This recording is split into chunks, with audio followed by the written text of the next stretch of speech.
Hi, it's Jabria from Jabria Jabbers. And today I'm going to be reviewing Frolie, Deux, Joker Frolie, Deux, Madness of Two.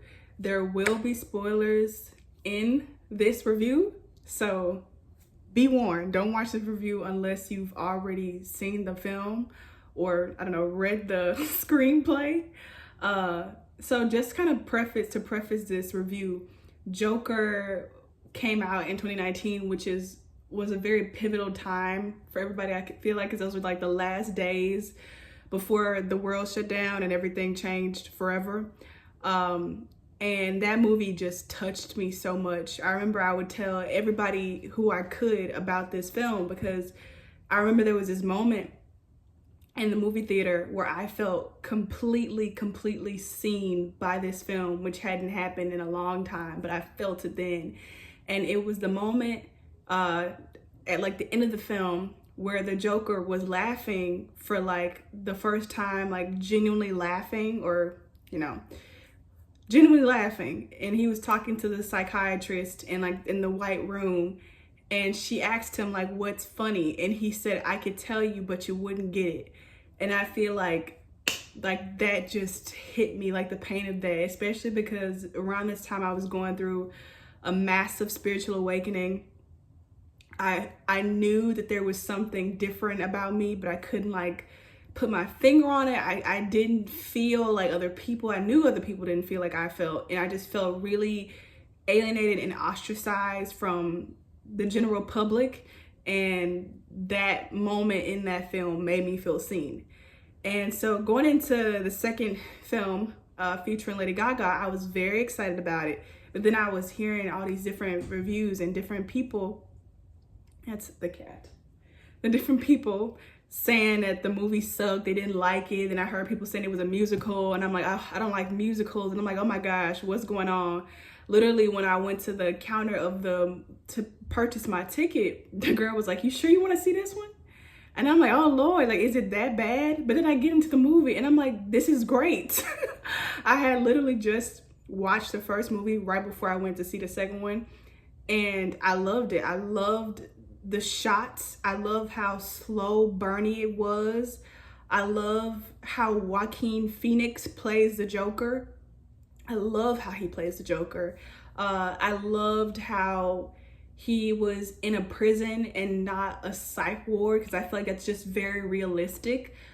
Because in the United States, it's supposed to be you're innocent until proven guilty, but it's usually the opposite. Most of the time it's the opposite. It's usually you're guilty until you're proven innocent. And so although he was diagnosed mentally ill, he did not get to go to an asylum or a psych ward. I don't know the proper political termination for that. So sorry. I mean, no offense. But yeah, he was at a normal prison with regular inmates, if I'm not mistaken.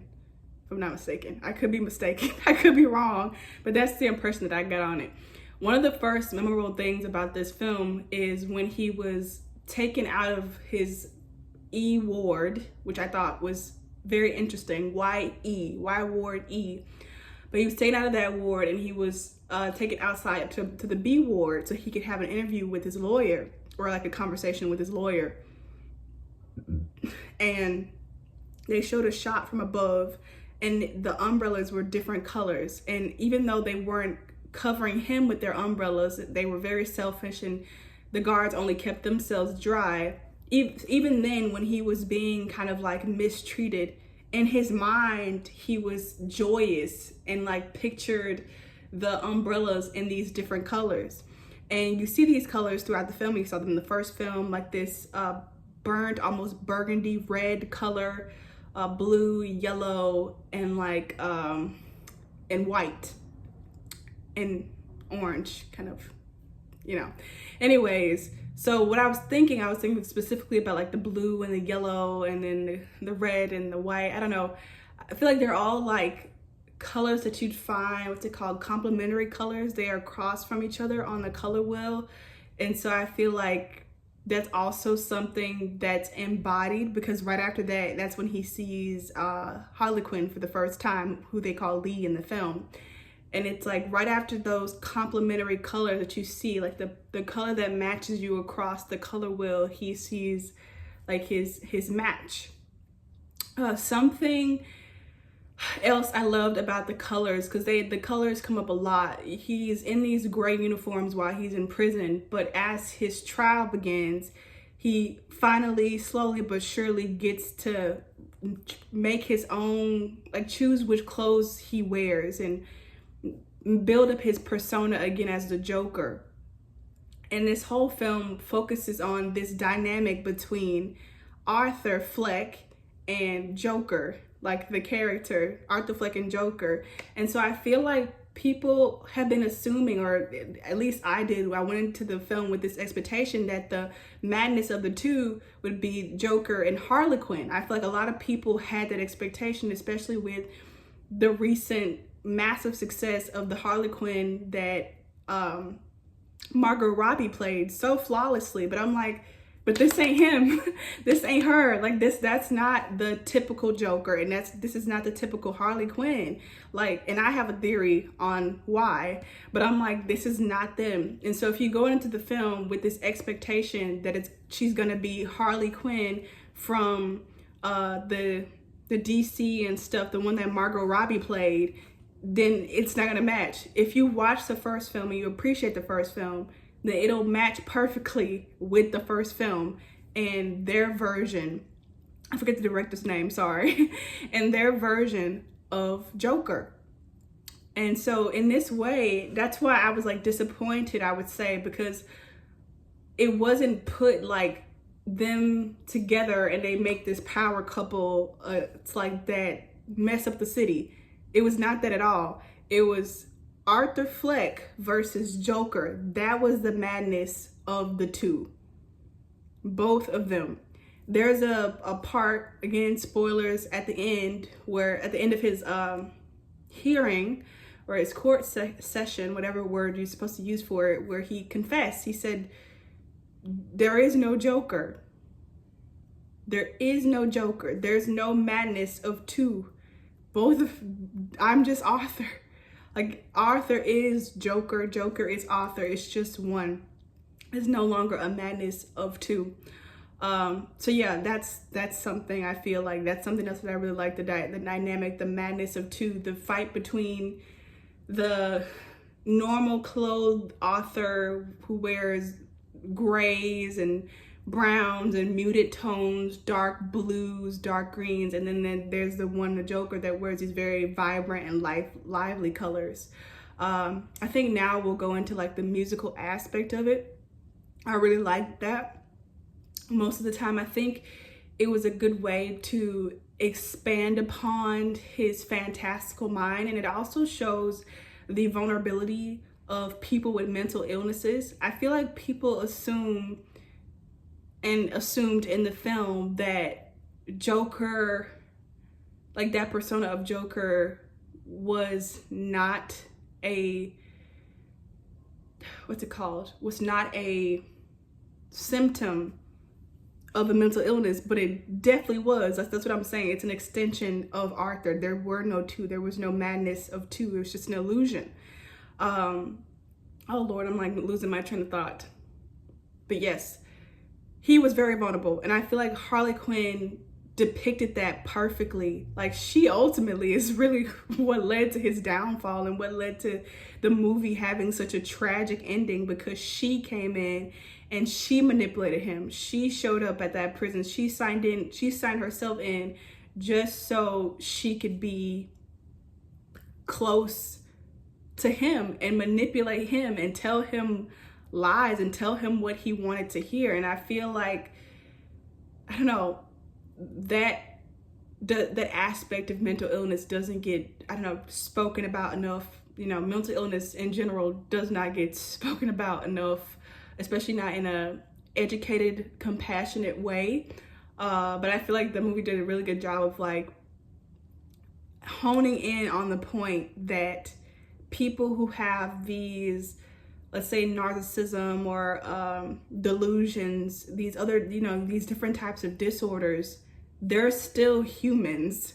They're still vulnerable to pain and love and death and hurt and fear, you know, they're still human. So I really like that aspect of it. And so connecting this to the musical aspect came in with Harley Quinn. Joker in the first film always had these different fantasies, but they didn't really include musicality until Harley Quinn introduced it. And it's what I'm saying, like vulnerability, mental illnesses, they don't just get to a certain point and are defined by this very specific set of circumstances. They are malleable, they are able to grow and change and morph and expand. And I feel like that was represented and showcased so well in that way, with the musicality adding to it. In those moments, I did notice that progressively, as they were doing their kind of musical parts, they became more and more separate. The scene when he had like the climax or his highest feeling point in the film, they talked about like going on a mountain or something, or climbing a mountain. In that part, they were separate. And every time also that they performed together, they were always wearing two different colors, if I'm not mistaken. They were never in the same colors. They progressively grew apart. And even at, like I said, the pinnacle moment, they were separated. Harley Quinn was on the piano and Joker was dancing on the stage by himself in the middle. And so I feel like that it was constantly foreshadowing and telling the viewer, this is not a partnership that they're in. This is something that she's manipulated him and encouraged him to do and be what she wanted from him. And this is not a team effort. Even with their first, escape, their first duet, so to speak, she incited it. She was the one who wanted to cause the chaos and be crazy. He was just happy to watch the movie. And I feel like in this way, Joker, Frolie, Deux really like hit home on the point of like social politics in that way. And I'll explain what I mean by that. In the first film, we see Arthur develop into the Joker because no one is seeing him in his everyday life. No one's seeing him. He's invisible, and people keep walking over him and treating him like his life isn't worth anything. And in the second film, by the end of the film also, the first one, but in the second film, you see this group of people like join behind him, join behind the persona of Joker, and love that he's a murderer and love that he kills. But there's no one, reiterate, there's no one who sees him as both. There's no one who sees the madness of the two. There's no one who sees Arthur Fleck and appreciates him and sees Joker and appreciates him. She and also like his fans, who we can call the Jokies, they only wanted him for his performance. They only wanted him for his persona. It was not genuine. And that's why he was alone at the end, because no one saw him for just him, for both, for one. No one genuinely cared about him. And so it's like the point that he made in the first film still stood true in the second film, despite his trying and his efforts to break from that mold. And I feel like that's when he finally realized it, when he was in court and he said, there is no Joker. That's what he realized, like, even my greatest efforts aren't gonna protect me from this cruel, cold society that is Gotham, which is a reflection of many American cities. If that makes sense. Yeah, there is assault, sexual assault in this film, so warning for that. A lot of violence, obviously, warning for that. Something else that I wanted to touch on, hopefully I can remember. I think now I'll just go into like my theory from the end of the movie. So like I was saying earlier, is that I don't believe that this Joker and the Harley Quinn that we see in this film, perhaps Harley Quinn, but certainly not Joker, is the same one that we notoriously know from the normal Joker franchise, like the normal Joker movies, or perhaps even the comic books. But like, I don't know enough to say. But one of the reasons why is that if you watch the first movie, Joker meets Bruce Wayne. He meets Batman. And Batman is much younger. He's a child. I would say he's probably like 10 or 12 at the most in the first Joker movie. Meanwhile, Joker is like in his mid to late 50s. And so that would mean the adventures that they go on to have, Joker would have been like a 70-year-old man when Bruce was finally becoming Batman. Does that make sense? And so like, I was always wondering about that. But then I feel like they kind of close it out. So at the end of the Joker film, again, spoilers, Joker gets murdered by this psychotic prisoner. And I believe it was set up by the guards. And he kind of like, it does a full circle moment. So let me explain this first. So there was a scene in the second film where one of the guards was like, oh no, one of the interviewers was like, don't you wish you would have told a better joke? And he's like, yeah, I wish I would have, or something like that. Something like that. And then at the end, he tells a better joke. The psychotic guy, he's like, okay, like I go into a bar and the Joker's at the bar and the psychopath walks in and he says, hey Joker, what can I get you? And Joker was like, well, if you're paying, you can get me anything. And the psychopath says, how about I give you, if you're okay with anything, how about I give you what you deserve? And he shanks him, kills him. And as the Joker is like falling to the ground, you know, leaking blood, that's when you can kind of hear and almost see in the background the psychopath cutting his face into a smile. At least that's what I perceived what was happening. And I was like, that makes sense. That psychotic person, that psychopath, hopefully I'm using the right terminology, is going to go on to become the Joker. Because as we've seen, the Jokies, the fans, the audience, they don't care who it is. They just want someone who's willing to do horrible things and not care and cause a spectacle and be scandalous in order to celebrate them. They don't care who it is. They just want some sort of symbol that makes them feel like it's okay to be villainous, to be insidious. And so I was like, that's the one that we know. And perhaps Harley Quinn will end up getting with him. But I also feel like maybe not. Maybe that's not her.